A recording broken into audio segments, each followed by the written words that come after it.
Hey, shout out Goodhits. Shout out Goodhits for real. You're good, homie.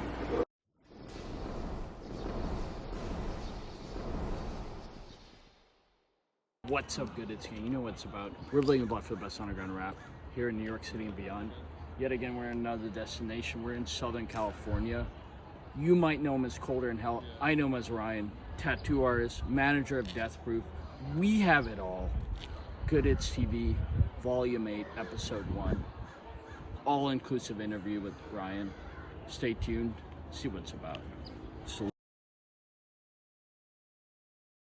What's up, Goodhits gang? You know what we're about. We're bleeding the block for the best underground rap here in New York City and beyond. And shit, we got a little bit of an import. We got Death Proof in town. They're wrecking havoc. We got the NASCAR LO show this past weekend. We have Axel, Mozzie, and others in town this weekend. And it's a pleasure we're with INHELL, aka Ryan. Dude, how you living, man? How do you like New York? It's been about 6 months. How's the past couple of days been? Yeah, it's been crazy. Yeah. It's been funny. Dude, what's your My friends get a lot drunker than I do, for sure. What's your favorite fucking things to do out in New York? Like, you were at Staten Island. What's your favorite borough? Let's start with that. Let's start with a little controversial subject. It's always a joke between everybody. Like, everybody we tell that lives in New York or comes to New York, we always go to Staten Island, and we know this little bar out there with all these old heads that we go and drink with every time, and they buy us drinks, and they remember us every time we go there. So we that's actually legendary. Yeah, we take the ferry to Staten Island. That's facts, dude. With the old heads. Where are you from originally? I'm from Charlotte, North Carolina. Damn. How was it growing up there? You have mad love for Charlotte, I lived, or you're in the nah? suburbs, in a suburb called Huntersville. It's not. No, I don't. Not really mad love, but I got in a lot of trouble in Charlotte, and ended up leaving when I was pretty young. I feel that. And yeah, leaving where? LA? I leaving. No, leaving Charlotte. Okay. When I was 17, moved out to Jackson Hole, Wyoming, and started snowboarding. What? Every day. Yeah, I lived in Jackson Hole for a year and a half. No way. Snowboarded every day. I did not know that. I lived with a bunch of roommates, but I was just off the shits out there still a little bit. Then I moved to Colorado, lived in the Rocky Mountains for. So you were a snow bum type situation where you sure, yeah. Were you doing lessons and shit to make money? And no, stuff I was working on the lifts, raking the snow, building jumps, shit like that, you know. Damn. Maintaining rail, and then I ended up working in a snowboard shop for my second or third season, and then just stuck with that. How'd you get into snowboarding being from North Carolina, dude? Because there's a scene out there. There is Boone out in Boone, because I went to the Duke. Appalachian Mountains, so I know West Virginia's not far. Yeah. Yeah, it's out there. It's all fake snow and shit, but it gets cold still. Damn. And people blow snow, and it's Damn. a scene. My mom was a skier, so I just grew up going with her. That's wild. And just got super into it. Dude, so tell me about how, so you went from Jackson Hole to to Colorado. How'd you get out to LA? How did the whole link up with DPI start? I grew up with Mozzie and Dirty, and NASCAR and Nando and Koa lived in Lexington, but I never was really friends with them. I just knew of them through Mozzie and Dirty. Oh shit, because half of y'all are from North Carolina. Yeah. A lot of Death Proofers in North Carolina. But then I dipped, and just went off and was doing the whole ski bum thing and snowboarding and shit. But I would go surf in the summer. Right. And they moved to LA. It hit summertime, and I went down to San Diego to surf, and I was like, yo, I'm in San Diego.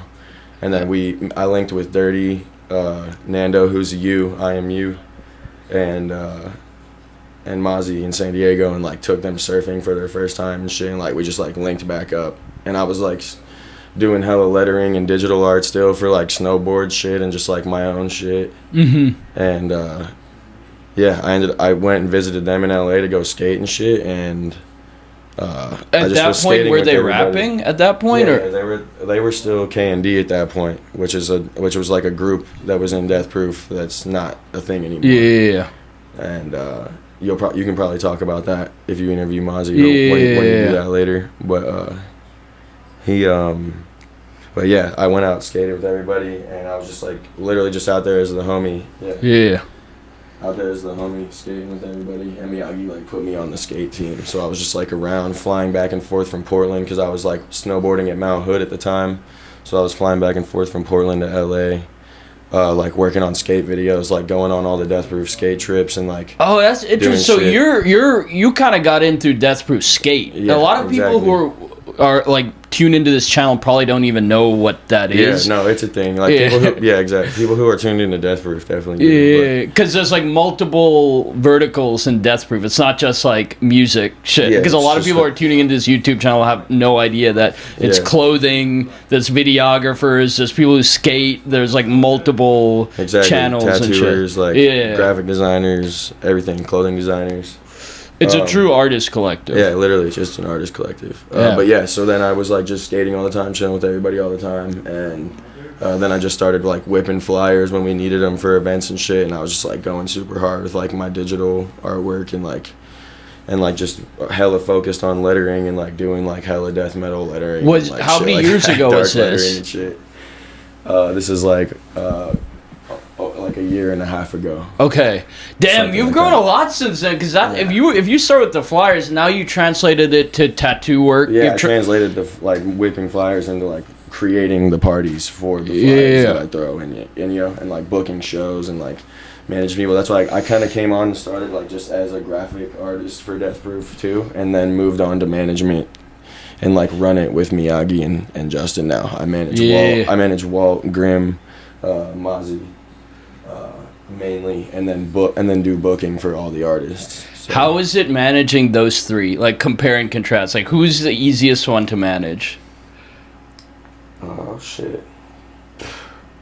You said Mozzie, Walt, and who else? Maybe Grim. I mean, they're all like like they're all my friends. You know, they're all my brothers. Yeah. So it's like it's a little bit different. Like it's, I wouldn't say one's easier than the other, but like I don't know. I guess probably Grim because he's just like really on his own type of time and like. With his family and like doing his own shit on the side and stuff, but like you're like I don't know, it's just like I don't know. Mozzie gets super drunk, super drunk. Yeah, we all went out last night. That was a fun night. That was a fun night. And you gotta look after that. Dude, how is it? Y'all all like? How is it? What do you think of like LA as a city? Because I feel like when people think of Death Proof right now, they're like it's a LA thing, even though you guys are from all over. What do you think of LA? And could you ever see yourself moving out to New York? Shit. I mean, me moving to LA was like such a huge, like, change for me. Like compared to like traveling to like ski towns with like low populations and like snow everywhere and shit, and being cold and just like snowboarding every day to like partying all the time and like doing the whole like LA thing. It's like really its own world. Like most people are out there like for the same reason and shit. It's like a huge contest or whatever. But I think if you don't look at it like that all the time, it's like it's pretty cool. Like it's the weather's great. You got the beach, you got the mountains. You still surfing and skating and shit? City, there's super sick artists, super sick shit going on. Like I still skate. Yeah, hell yeah. I still snowboard too. Like I go up to Bear. It's like an hour and a half from LA. Me and Dean, my mentor. Yeah. We go up and snowboard still. Hell yeah. When it's snow up there. What's your like relationship with music, man? Like, what did you grow up listening to, and like, what kind of attracted you to Death Proof's like sound? I guess you could say. It wasn't even. I'd only known Mozzie and Dirty's music just because I grew up with them, and I wasn't even really tapped into Death Proof at all. It's like once I linked with them that one time in San Diego, they just like told me about everything, and I was like, oh, sick, And I just like they were like, you got to come kick it and skate and meet everybody type shit. Yeah. And it was just on some shit like that. Yo. This is the guy right here. This guy is the worst guy out, bro. He couldn't even give me a private jet. Fuck this guy. This guy wants a PJ worst so bad. Ever. Dude, can't even get me and Walt a PJ. Indictment on his manager. Yeah, worst guy out. No, that's mad funny. But like, who were? So you were mostly familiar with Dirty and Mozzie's music, but like, yeah, hell yeah. What I was like dropping snowboard edits like to their music and shit, Oh shit. Yeah. So, just like, what type of music you grew up listening to? Like, I grew up like super metalhead. Like my dad was like when I was like a tiny little kid, my dad had me listening to like fucking like Twisted Sister and like Rush and like Kiss and shit like that. And then like as I became like maybe like late elementary school, middle school, I was listening to like just like a little bit heavier shit, like literally like new metal and shit, like radio rock. And then my dad bought me like a POD CD.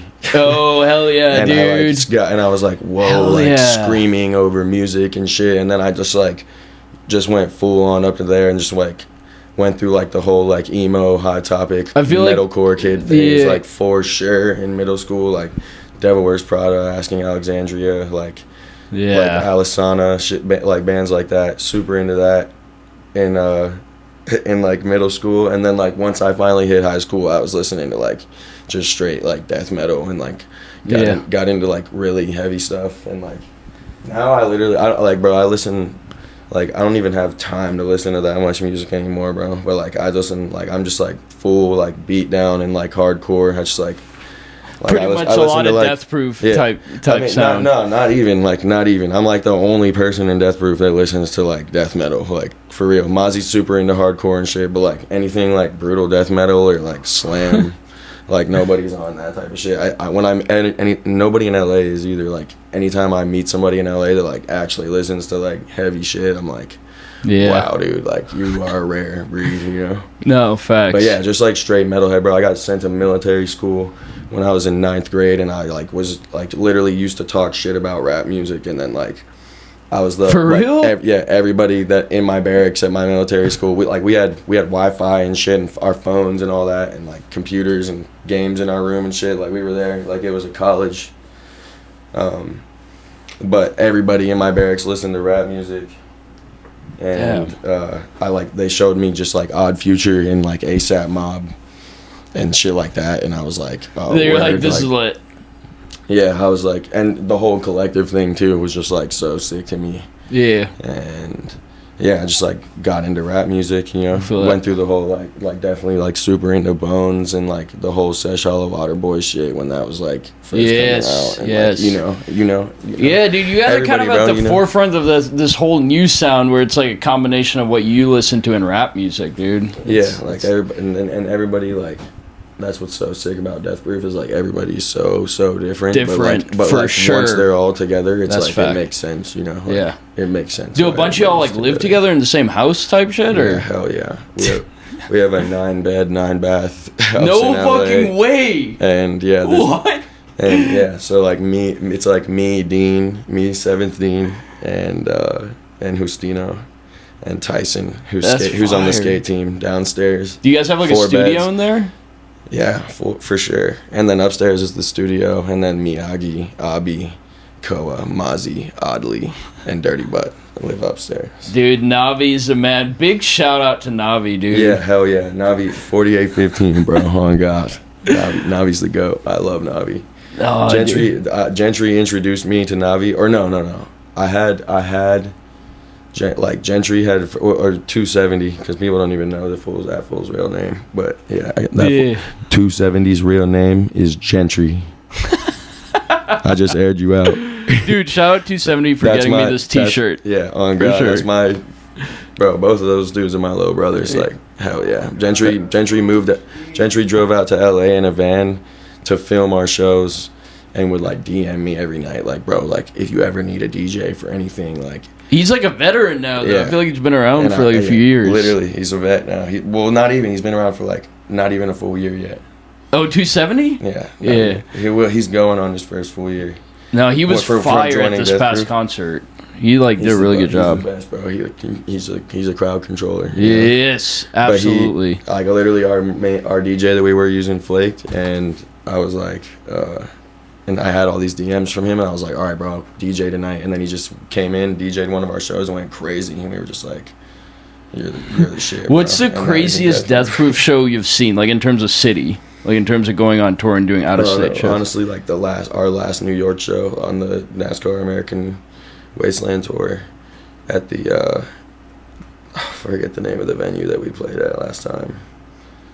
I need to look that up. That one, and then Eviction at 4815 Studio downtown in LA. That was like it was our last day in me and Dean's old tattoo studio, and then we would throw shows in there every night, and we've had like tons of LA shows out of that studio.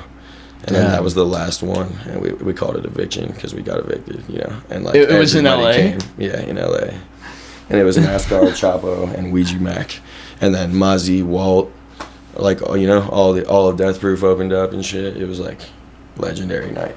Like 30 cops outside of our venue. Like there's videos of like cops grabbing kids out of there, throwing them out, like tons of cops coming in with flashlights while NASCAR was performing the last song. Yeah, it got shut down on the last song, at the end of the last song. Like cops busted into the party while there was like 30 seconds left of NASCAR's last song, and it was the last set. Oh, I think Navi told me about this. And it was like, bro, the videos are crazy. Like he's performing, like screaming in the cops' faces. Dude, like, I and they're need to like look at dragging this. everybody out. You know, like that was a legendary night for sure. Dude, I was going to Texas. How was that the like kind of mini tour y'all just did? That's my home state, dude. The bro that threw it was like pretty janky and a little slacking, but everybody came out all right. everybody got paid eventually and shit. And like it was cool, but he was just lagging Promoter on us, pissing type everybody shit. off. Yeah, being a janky promoter. Promoter type shit. No, that's fire, dude. I aired him out too. Dude, look up that tour. You can see who I'm talking about. Hell yes. Get on YouTube, dude. I guess we're getting to the last few questions. I want to talk about like your tattoo work and shit, dude, because some of the shit you've been doing is pretty fire. Yeah, so when I first, like I was still doing management and like throwing shows and like just doing art and stuff for Death Proof, but, and Dean was an artist for Death Proof already too, 17.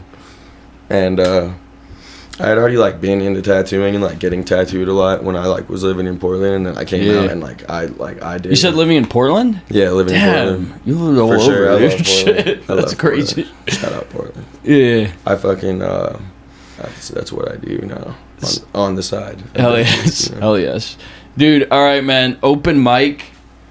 INHELL, this is it, dude. Just whatever you want to say. Any shout outs, anything like that? Nah, bro. Fucking shout out. Nobody, bro. Death Proof. 4815.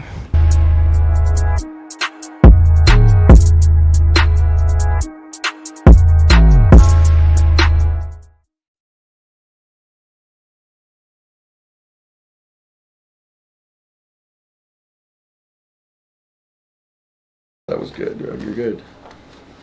You made that hell easy. That was like a hella nice little interview. My mouth got so dry at the end. Dude, talking I should have gotten you